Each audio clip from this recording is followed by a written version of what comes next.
Topic po natin ngayon, paano maging vlogger, paano maging influencer. Marami po nagtatanong sa akin dito. Nababasa ko, parang ito yung gusto ng kabataan natin ngayon. At marami nagtatanong. So, tuturo ko po to sa inyo based sa experience ko. At marami na rin ako experience. Actually, sa YouTube ay matagal na ako tinatawag ng YouTube. Merong YouTube Philippines, Google. At tinatawag nila ako para mag-lecture sa mga merong 50,000 to 100,000 subscribers. Dati ginagawa ko to. At regular yung meeting ko sa YouTube Partner Manager. Kasi talagang kakausapin ka ng YouTube, tinuturuan ka paano gagawin mo. Okay? So, bukod doon, kaya itong tip ko para sa inyo. Una po sa lahat, ang vlogging ay parang TV rin siya. Pareho din yan. Parang nag-host ka rin. Pero hindi po siya para sa lahat ng tao. Okay? Kayong mga kabataan, wag nyo isipin, madali ginagawa nila, nagba-vlog lang, pa-easy-easy, ayoko na mag-aral, dito na lang, easy money na lang. Marami ako nababasang ganung advice, pero para sa akin, yung akin lang, hindi ako paniwala sa ganung advice. Okay? Unang-una, hindi to para sa lahat. Baka mas maganda nga if ever mag-aral na lang, magtrabaho, mas stable. Kaysa ubusin yung oras sa libo-libong oras, uubusin 5 taon, 10 taon ng buhay, uubusin sa vlogging, tapos wala naman pala. Sayang lang. Okay? Tatanungin nyo ako, bago ko bigay yung 8 signs at 8 na gagawin nyo kung magiging successful kayo or hindi, may nagtatanong, ang vlogging ba easy o hard? Madali o hard? Alam niyo ano sagot ko? Very, very hard. Very, very hard. Kala nyo lang easy, pero very, very hard siya. Alam niya ng mga, mukhang easy, pero talaga, pag pumasok ka na, makita mo, ay mahirap pala. Hindi pala ganun kadali. Bukod pa sa issue, sa bashing, sa topic, maraming mga inaaral. Okay? Sabihin ko na yung 1 to 8 Kailangan meron kayo nito. Itong top 4, pinaka-importante. Yung number 5 to 8, importante din. Pero itong number 1 to 4, kailangan meron kayo nito. Kung wala kayo nito, baka hindi para sa inyo to. Number 1, genuine passion for content creation. Ibig sabihin, gustong-gusto mo talaga. Diba? Meron kang gusto i-share. Meron kang talento mo. Dati may nakita ko nagba-vlog nagre-repair siyang ng motor. Tuwan-tuwa ako doon. Kasi yun ang gawa niya Si Celine Morillo, nakausap ko a few months ago. Siya yung sa halaman. Alam niya yung mga halaman, memorize siya, pupunta sila sa malayong lugar. So, kita mo, talagang gustong-gusto niya i-share yung idea, yung knowledge, experience niya. Sa akin, obvious naman 25 years na ako dito sa media, sa TV. Gusto ko lang talaga tumulong. Walang masamang tinapay. Dati wala pang monetization, wala akong pake, basta tulong-tulong, nakakatulong, good for my depression. Ang point ko dito sa genuine passion for content creation, number 1, ang goal nyo dapat ay hindi pera. Okay? Alam ko marami gusto mag-vlog para magkapera. Kung papasok kayo sa vlogging, ang utak nyo, magkakapera ako, paano ako magkapera? Tingin ko wag na lang. Hindi, una-una halata. Makikita ng tao. Mahalata. Hindi mo matatago sa mukha Mahalata Pag nahalata, sayang lang pagod mo. Tapos, kung pera goal mo, malilihis ka Habulin mo yung magulo, makikipag-away, magiging wild, magiging daring. Walang katapusan yon. Ilabas mo lang yung gusto mo, binigay sa yung talento ng Diyos, labas mo lang. Ganun lang, simple lang. Walang walang makeup, walang arte, walang lights, walang Wala editing, diretso lang di ba? So, genuine passion for content creation, yung talang gusto mo ilabas, malalaman ng tao. Number 2, very important, consistency and volume. Dito bumabagsak ang marami. Ang dami sumusulat sa akin, Doc, nakagawa na ako 2 video. Share mo naman. Oo, may 2 na. Alam nyo ilang video kailangan nyo gawin? Tayong mga hindi artista, hindi anak ng Diyos, hindi gwapo, walang pera, walang mataas na tutulong sa atin. Diba? Wala tayong network, sarili lang tayo dito. Ang recommended ko sa inyo, at least 50 minimum, 50 videos up to 100 videos. Gawa muna kayo 50, tapos ituloy nyo lang hanggang 100. Kahit wala manood, kahit 0 views, kahit 5 views lang, kahit yung kapatid mo lang nanood, okay lang yan. The point is, ilagay mo yung pagod. Sabi ko sa inyo, mahirap talaga to. 50, 100, ilabas mo muna. Pag nalabas mo na yan, makikita mo na, hindi pala ako bagay dito. Hindi pala pwede ganitong itsura ko dito. Masyadong mukhang matapang. Ito masyadong mabilis masalita. Ito masyadong OA. Ito masyadong magalaw. Ito hindi masyadong nakatingin sa cam. So, meron ka nang makikita doon. So, 50 to 100, matututo ka na. Parang yan ang learning mo. So, volume. Okay? So, yan tingnan natin. Malay ko, marami na bumabagsak Pero mas maganda kasi maaga pa alam na kaysa sayang oras. Kasi libo-libo ang nagpa-vlog, konti lang naman ang lumalakas Number 3, very important, senyales na magiging successful ka, authentic. Ibig sabihin, tunay kang tao. Kung sino ka, yun na yun. Okay? Itong authentic, medyo mahirap to kasi dapat pagdarasal mo pa, dapat nga nasa isang lugar ka lang, tahimik, parang ano ba mission mo sa buhay, ano ka ba talaga, ano bang tinapos mo nung college, ano bang gusto mong gawin, ano bang gusto mong ilabas, yung tunay. Hindi yun parang gusto ko lang maging artista ilalakas ko lang ang dating ko, sisigaw lang ako, o aawayin ko lang yung mataas na creator, na nakawin ko lang yung content niya, ikut-ikutin ko lang. Hindi na siya authentic Authentic dapat ikaw mismo para makuha mo yung tiwala at connection sa tao. Yung iba, medyo malalim tinuturo ko, nakukuha nila yung trust and connection ng audience nila.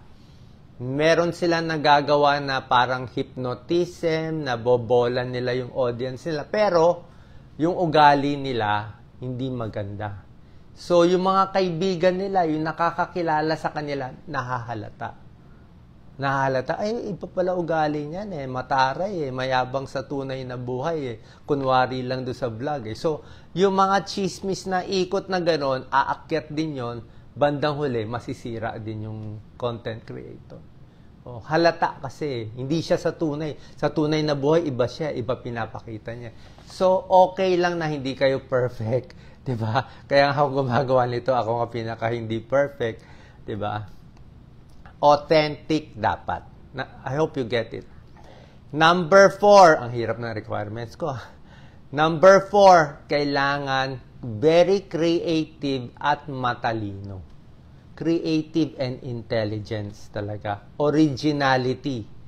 Original content, kakaiba. Nakita mo yung mga libo-libong content na pare-pareho, gaya-gaya, diba? Lahat may ganito. Marami, entertainment news, political news, o ganitong news, diba? So, paano ka magiging original and creative? Yun ang mahirap. Pag ginawa mo kasing gaya-gaya, yun ang unang-una, pwede ka lumakas sandali, pero hindi rin tatagal Hindi rin tatagal. So, itong 4 ang pinakamahirap sa lahat. Ulitin ko pero sa akin, ang pinaka-requirement dito, ginagawa mo hindi dahil sa pera. Pag ang goal mo agad pera, alanganin na. Parang doktor. Kung gusto mo mag-doktor, dapat hindi sa pera. Dapat gusto mo talaga tumulong sa pasyente. May pera, walang pera, mahirap, mayaman, dapat. Alam niyo naman ba't ko ginagawa to, di ba? Kita niyo, dati umiikot ako sa mga mahirap na lugar, di ba? Pag nakita mo yung mukha ng mga mahirap, na mga matay na, asa niya, buhay niya sa'yo. Siyempre, matatouch ka dito, kaya gagawa ka nga Lahat nga gagawin ko Di ba? Lahat nga papasukin ko So, ang point ko, Itong apat, napakahirap. Ulitin ko lang, genuine passion for content creation. Talagang meron kang gusto ilabas. Ako, gusto ko lang talaga tumulong. Number 2, volume. Dami. 50, 100. Kaya nyo ba 50 to 100? Na walang manonood, Walang manonood. 0 views lahat, pero gagawa ka ng 50 to 100. Kung kaya mo gawin, gawin mo. Number 3, authentic ka. Huwag mo i-fake, di bali na pangit. Wala naman sa gwapo yun eh. Actually, sa akin wala sa gwapo, wala sa editing, wala yan sa lights eh. Ang gusto lang nila, dapat malinaw lang yung voice. Basta naririnig lang nila at nakita nila anino mo, okay na yon, di ba? Walang filter, walang makeup, wala lahat. Nothing. Basta malinis, decente, that's it. Number 3, authentic. Number 4, creative and intelligence. Hahanap ka ng niche mo. Okay, yan ang mahirap na apat. Number 5 to 8. Ngayon, pag nakuha mo na yung 1 to 4, itong 5 to 8, pampalakas na to. Pampalakas. Number 5 is adaptability to social media. Marami nagbabago sa social media. Dati wala namang TikTok, di ba? Dati Instagram na late. So, iba-iba yan. Tinitignan mo yung trend. Marami naglalabas na kung ano-anong social media, may Laika, may iba. Marami. May threads, pa iba-iba. So, dapat alam mo saan papunta, ano nangyari. Maganda lang alam mo. Number 6 is strong personal brand. Ibig sabihin, kung ano yung brand mo, authentic ka. Ito sa mga artista, inaaral pa nila to yung brand mo. Diba? Ano yung values mo. Pinapakita mo yung values mo para malalim yung relationship mo sa audience mo. Okay lang to. Mga dagdag tips lang to. Adaptability to social media. Number 6, strong personal brand. Number 7, ito malalim to. Knowledge of analytics and strategy. Kung meron kayong YouTube, meron niyang YouTube Analytics. Facebook, meron Facebook Analytics. Tinitingnan mo yung, meron niyang watch time eh. Ang secret dyan is watch time. Alam ko, lahat kayo nakatingin lang sa views eh. Huwag niyo pansinin ng views. Importante, watch time. Ang ibig sabihin lang ng views, sinilip ka. Kunyari, may tao nagwawala, sumisigaw, o nagpapasexy. Marami sisilip. Sumilip ng 10 seconds, umalis na. Diba? Pero yung watch time, pinanood ka mula sa first second hanggang 10 minutes, tinapos ang video mo. Watch time yun. Yun ang malakas. Watch time, pinapanood ka. Yun ang nako-compute sa analytics. So, analytics and strategy, marami pa yan. Title, ano thumbnail, ano keyword, anong oras nilalabas, ano timing sa panahon, timing sa issues ng bansa. Maraming timing yan eh. Ano usong topic, ano hindi usong topic. Diba? Number 8 is medyo hawig sa number 2. Number 2 kasi volume eh. Number 8 is persistent, put your time, put your effort. Yun talaga. Magpapagod ka na parang isip mo walang pinupuntahan. Tapos kung talagang meron ka nitong unang 4, magiging successful. So that's the 8 senyales, 8 na gagawin na magiging successful ka. Pasensya na, medyo mahirap to. Kasi ayoko rin naman masayang oras nyo. Mas gusto ko mag-aral kayo, mas sure doon. Pero kung gusto nyo to, susundin nyo to. Unless meron kayong kapit or unless artista kayo. May shortcut sa artista. So, meron pang other tips na babasa ko, pero para sa akin hindi ganun ka-useful eh. Yung mga networking skills, yung mga networking, advertise. Ako wala ko ina-advertise, puro fake news lahat yan, i-report nyo na lang yung mga iba. So, itong networking skills, nasa sa inyo. May pros and cons yan. Engaging the audience, yung ine-engage, kinakausap, sinasagot. Dapat lang alam mo lang kung ano gusto nila. Medyo feel mo lang ano gusto nila. Okay? So, yan yung 8 tips. Simple lang. Yung paggawa ng YouTube channel na, paggawa nyo na lang sa anak nyo, kahit sino marunong gumawa ng YouTube channel. Facebook channel, TikTok, mabilis lang eh. That's very technical. Kahit sino kaya gumawa ng YouTube channel, Facebook channel, at iba pa. Pero ang mahirap, kung gusto mo maging lifelong work at successful, mahirap. Isa pa, kung naging successful vlogger ka, papakita ko lang sa inyo, o naging successful influencer ka, merong mangyayari sa inyo in the future na dapat paghahandaan nyo. Kala nyo kasi lahat maganda eh. Number one, kahit gaano ka kabait, kahit gaano mo ayusin, basta dumami followers mo, maraming magagalit sa'yo. Maraming magbabash sa'yo out of the blue. Yung hindi tunay, invento, baka yung iba tunay o hindi tunay, basta ang daming magagalit sa'yo. So, ready ka doon. Ready ka doon kung kaya mo yon.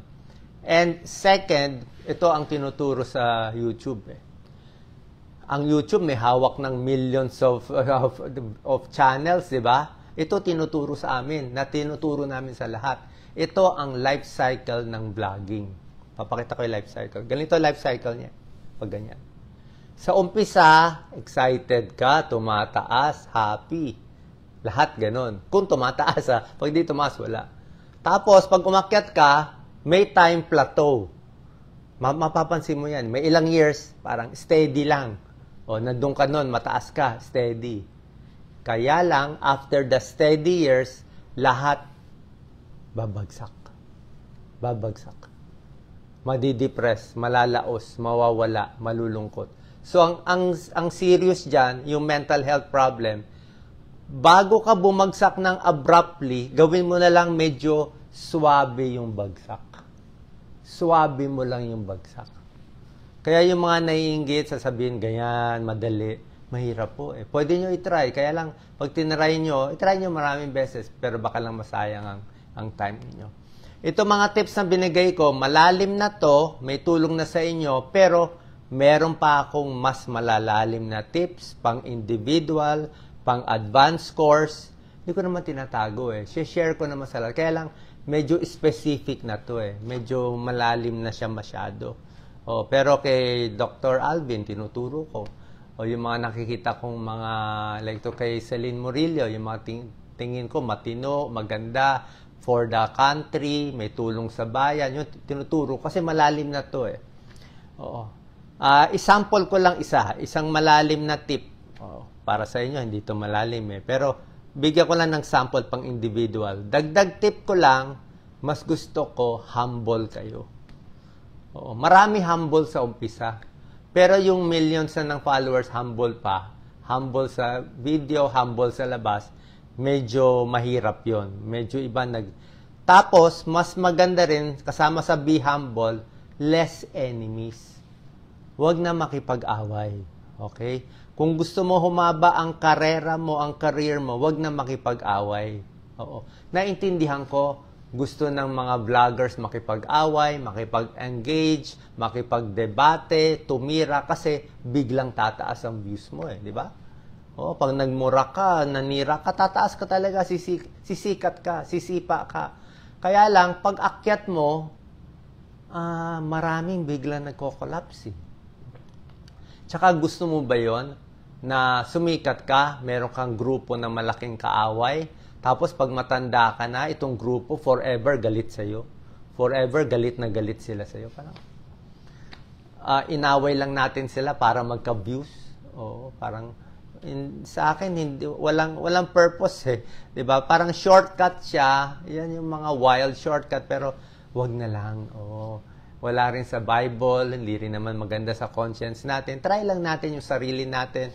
Anong mission sa atin ng Diyos? Kung para dito ba? O para dun sa career natin sa labas? Marami rin naman career outside dito. Okay? Tsaka itong vlogging, para din siyang TV. Kasi hindi naman lahat pwede pumasok sa TV.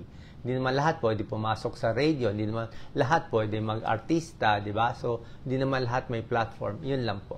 Okay? Kung meron kayong questions, ilagay nyo. May time, tinitingnan ko, tinutulungan ko. Ako naman gusto ko lumalim at gumanda at medyo bumait-bait ang mga vloggers kasi nakakatuliro din ng utak yung away ng away. Tinitingnan mo na lang yung nagmurahan na naman dito, nagmurahan na naman doon. Ay nako. Okay, God bless po, good luck po sa inyong lahat.